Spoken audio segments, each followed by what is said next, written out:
All right, let's start with body types. What I mean here is, what is genetically possible? What have your chromosomes and your inheritance from your parents and grandparents set you up for what is possible with your health, with your fitness? And we need to be realistic about this, whether it's your height, your slenderness, your build, your musculature, all of those things are genetically controlled to some degree. And then whatever that has, you have the possibility to train it and to work with it with exercise and diet, etc. So first off, let's look at your skeleton. If you're long and lean and maybe have wider shoulders and longer arms, then you're more ectomorphic. Others of us are not. When it comes to females, 95% of females have shoulders. The width of shoulders is narrower than the width of their hips. And yet what you see in models is the opposite. With musculature, we know of ethnicities such as Samoans who put on muscle easily without even going into the gym. And yet there's others like Kenyans and Ethiopians who could work their whole life in a gym and never put on that kind of muscle because it's genetically controlled. And then where you deposit fat, both in the upper part of your body or lower part of your body, and whether internally or externally, is somewhat genetically controlled. And so we'll have to live within those parameters. You can look at your parents and grandparents and probably see some of those traits in you. Throughout history, we've had what's been considered ideal physiques. Here's The Vitruvian Man by Leonardo da Vinci, and the idea of perfect proportions. His reach is the same as his height, where ectomorphs would not be like that. They would have longer arms and legs than they do their height. He has a thick torso, kind of like the Roman gladiator. For his time, his culture, this was considered ideal. For females, again, Greek statues of these proportions, a lot of them have to do with the hip and waist ratio of what was considered beautiful. And we see that in the males as well with the Greeks, and that this they really valued the aesthetic, pleasing part of the body, and they thought a fit body was more compact. And this might be a good baseball player for us, but probably not the best basketball player in our culture. So we need to start with realistic expectations. So look at your parents, see what they look like, see if you have traits, see if you can minimize or maximize the traits that you are after. But you cannot overcome your genes.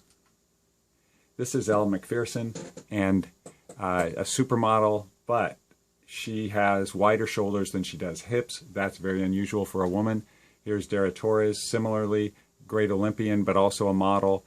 And the idea here is that she is rare for a female. So she competes really well because mechanically those long arms, the wide shoulders, the narrow hips, the legs coming straighter down like a guy's instead of being more of an acute angle as most females, make her a pretty good athlete. The inverted triangle. And so here is Phelps. You can see most medals of any Olympian, and you can see the wide shoulders, long arms, narrow hips, and you see it in Dara, and you see it in Elle Macpherson. So where did we get these goals? Probably your family. If you grow up there, there's some evidence to say that you learn to kind of appreciate your body type, and that if you're square, then you probably appreciate a good square body. And if you're long and lanky, maybe you like a long and lanky body. But obviously, hopefully we get past that to where we're talking about the person. We want to think, too, about what the Scripture talks about, what's important to us, and where our treasure is. And we know in our culture it's pretty easy to get caught up into external, superficial things, and we don't want to do that. We want to remember that what the really important things are don't have to do with the superficial, and it has to do with our heart, and it has to do with the kind of person we are. And so here, charm is deceptive, beauty is fleeting, but a woman who fears the Lord, she shall be praised. Likewise, a saying for the son who comes to his dad for advice about how to marry the perfect woman or how to find the perfect woman, and the dad says, don't worry about finding the perfect woman. You need to worry about being the perfect man. And so let's remember what's really valuable here. And so it might be for some of you that you've had a very good experience with that. Others people, this has been a struggle their whole life on how they feel about their body. Because of that, some of those are psychological issues, and that's not what we deal with in Optimal Health. What we deal with here is the physical. And so we're going to try to the best that we can, think about it as fitness, not fatness, and not our image, but what is a healthy, fit body for us. And so with that, what's realistic? What is our genetic makeup like? And what can we do with that? So we look at a guy here named Sheldon.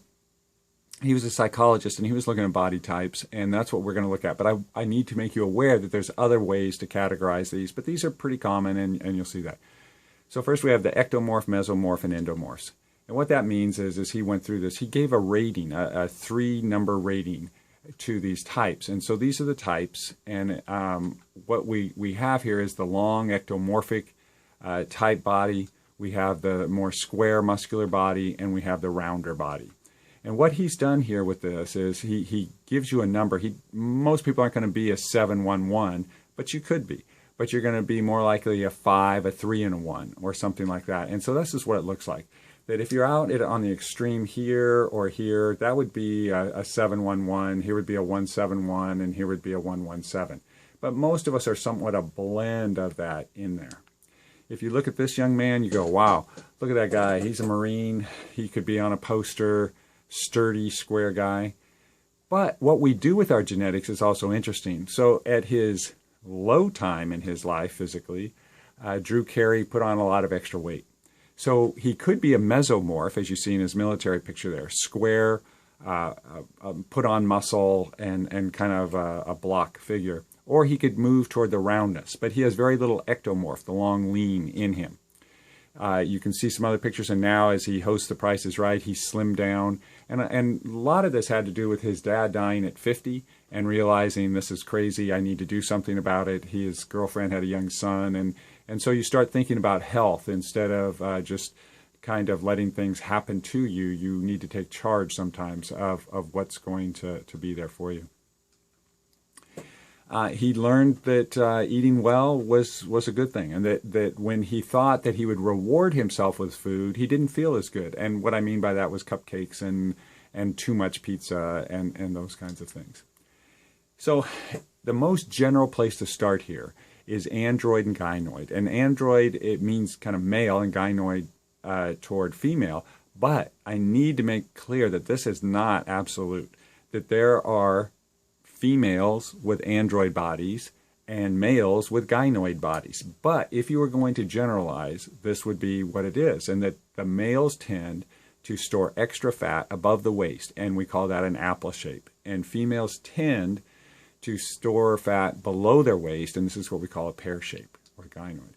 And so you can see this. What does it mean to you? Well, it's kind of interesting, because the men have more heart attacks, and women don't have heart attacks. So that you would think would be a nice trade-off. The downside is the upper body fat is easier to get rid of for most people, and the lower body fat that the females have is more difficult to get rid of. And so there's some give and take in this situation. Here, they have a person, what they're trying to say is, as they accumulate body fat, they could have the same percentage of fat, but stored in different places, and thus be at a different risk of diabetes and metabolic syndrome, such as heart disease, etc. And that's a big deal. And so where you might not want it on the lower body, it's at least a little bit safer, less risk for you. Here's some more illustrations to show that we stored in different places. And now we're going to start introducing this idea of visceral fat. And that's this internal. And what I want you to see here is, here's abdominal layer. And that's your muscle. And then inside is visceral fat, and outside is subcutaneous fat. And there's better pictures here. But the idea is we don't want it internally. We also have different colors of fat. There's brown fat versus white fat. And there's nothing you're going to do about that, except to say that people that have more brown fat tend to be healthier. But part of that is, again, genetic. Here, as we look at this inner abdominal area, this omentum, this is where we can get into trouble and more heart disease. And the same down here, all of these kinds of things. So this is what we're trying to avoid. These guys look like they have some extra fat, and they do. But what might surprise you is that most of these guys probably don't have it below their skin. If you were to pinch their skin, it probably wouldn't have a lot of fat on that fold. It's inside it. And you can kind of tell this just because this would be that apple type body shape that we were talking about. So one of your practical homework assignments is going to be to measure your waist and your hips and see what the ratio is there. And the idea that as your waist gets wider, the more you're at danger of heart disease. And so we don't want huge hips either unless it's muscle. But if it's fat, that could help us to lose that too. But it's much more dangerous upper body wise. If we were going to pick an ethnic group, and I'm saying I'm generalizing here, the same with any individual in any ethnic group, Hispanics tend to store more body fat in their upper body and have the smaller legs. I'm sure there's individuals that break that mold as well as any others. But if you think about people that put it all on upper body, much more dangerous for heart disease. This illustration is to try to help us think about, here are somebody that stores it with their upper body, here in their lower body, and here proportionally.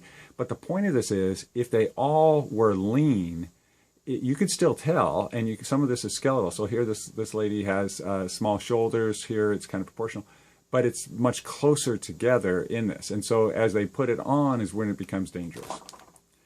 Here's some photos of this same situation. You're going to have a homework assignment where you're going to have one of these to try to kind of pick this out. But already you probably know where you tend to store fat. And so again, body shapes have to do with where you store this fat. And again, we store it internally around other organs. So by the time we see it subcutaneously under our skin, these places probably are already full and getting more full. Here is an illustration of somebody that looks similar on the outside, but when they exercise, they can lose the internal fat. But here, if they just diet, they tend not to lose the internal fat. That's huge, because it's another really important reason why exercise is so important. That exercise will help us burn that visceral fat inside that's so unhealthy for us. But the subcutaneous is a little bit more stubborn, but it will respond to just dietary restrictions. We'll have a lot more on that in a minute. This is, again, that homework assignment I'm referring to, and it has to do with your body composition. And here's a way to do it with what you've probably heard of. It's your body mass index, your BMI. So you take your height, your weight, and you find out what range you're in. And I have a spreadsheet for you to do this. And so it's going to tell you what category you're in when you do those things. I want you to be aware that there's other ways to measure body composition. This one has to do with skin folds estimates, and that's what we would usually do in the in-person class. And I'll show you more of that. So this is the Navy method, where they measure necks, hips, waist. They're very happy with this. They think this is as accurate as they are with their underwater weighing or hydrostatic weighing. This is a skin fold caliper. I'll have more on that. This is what we do in the in-person class, and anytime you see me, I'll be glad to do that for you. There's other kinds of imaging techniques that can be taken to actually see. You can set up the computer and say, if it's this density, measure this. And so there's way more expensive and sophisticated ways to do this. And again, here's an illustration of the hydrostatic weighing. That takes us back to Euripides and the idea of buoyancy versus density, and how we can weigh somebody outside and inside of water and then know how much of them is fat. So again, the Navy standards, they're really happy with this. This is the Navy just right next door to our campus that developed this, and they're very happy with this. And I'll tell you why it's important for them was body mass index wasn't working because they put muscle on their sailors, and this works around that. Here's an illustration. You probably can't see it that clearly, and it's not that important, but the idea of this is that these women can be close in their body mass index, and you can see down here these are all the same, but what they have is the idea of their body mass index is the same, but here she's a low skin fold estimate of body fatness, a different method of measuring it, and here she's up above, and here she's high, but they all ended up with the same body mass index, and even though they're different. That's all I'm trying to say, is that body mass index is probably the least accurate of all the ways to estimate body fat. This is what we're talking about. If this is a cross section of, let's say, your arm, and there's your humerus, your bone in the middle there, and then we have muscle around it, and then we have skin on the outside, but we have fat in here. And what we're going to do is fold that, pinch it and fold it, and then measure it in millimeters, and then put it in a calculation and come up with an estimate. And obviously the sites are going to matter. But here's the skin, the fat, and the muscle. You pull the skin and the fat away, and now you have a double layer of it, and then you can put an instrument on that and measure it. What we use is the Skindex, and it's pretty good. Some people are much easier to measure than other people. And then this all has to be in a calculation that gives us an estimate of your body fat. You will have the opportunity to do multiple ways of assessing your body composition. For a guy using skin folds, we would take the crest of his pectoralis here, his chest, and then an inch next to his navel, and that would be vertical, and then on his thigh. And with females, we would do the back of her arm, the tricep, and we would do her side, her iliac crest above her hip, and then her thigh. Now, right there, we should know men and women tend to store fat differently. This is largely due to hormones, and as you have more estrogen, you're going to store it more in the hips and waist area. So as women pass menopause, they will tend to store fat more like men. And where do most men store fat? Around the navel. And so women that have never had a pot belly may get a pot belly after menopause. Good news, but something to look forward to, huh? So again, this is probably my best illustration. This is abdominal fat, subcutaneous fat on the outside, this yellow. Then we have a wall of muscle, which is your muscle, and then inside this visceral. And this is really dangerous, and we end up with this kind of a thing. But if I took his body, his skin caliper, skin folds right here, it wouldn't be that bad. I mean, here's some, but it's this that's going to kill him. And so we want to get rid of this visceral fat. This actually is healthier than this, even though he might have a smaller skin fold, because she doesn't have it internally around her organs. So this is to show us that when you exercise, you tend to burn fat internally. Lifestyle changes have to include physical activity. It is not enough just to diet. And then some quotes here to get us a little bit motivated. Working out may be good for your heart, but let's be honest. Isn't it our hope for slimmer hips that keep us tethered to the treadmill? And an exercise physiologist would say, accept your body, realize there are other benefits to being active, but no one ever gets on the cover of People for having a nice blood lipid profile. So here, I need to make sure we get across this idea that it's a myth that you can target certain areas and get rid of fat in certain places, like you want it off your leg or off your belly or something like that. So the quintessential would be, if I have a pot belly, I need to do sit-ups, and that's going to get rid of that fat. No. You need to eat less calories and to do any kind of exercise that burns it.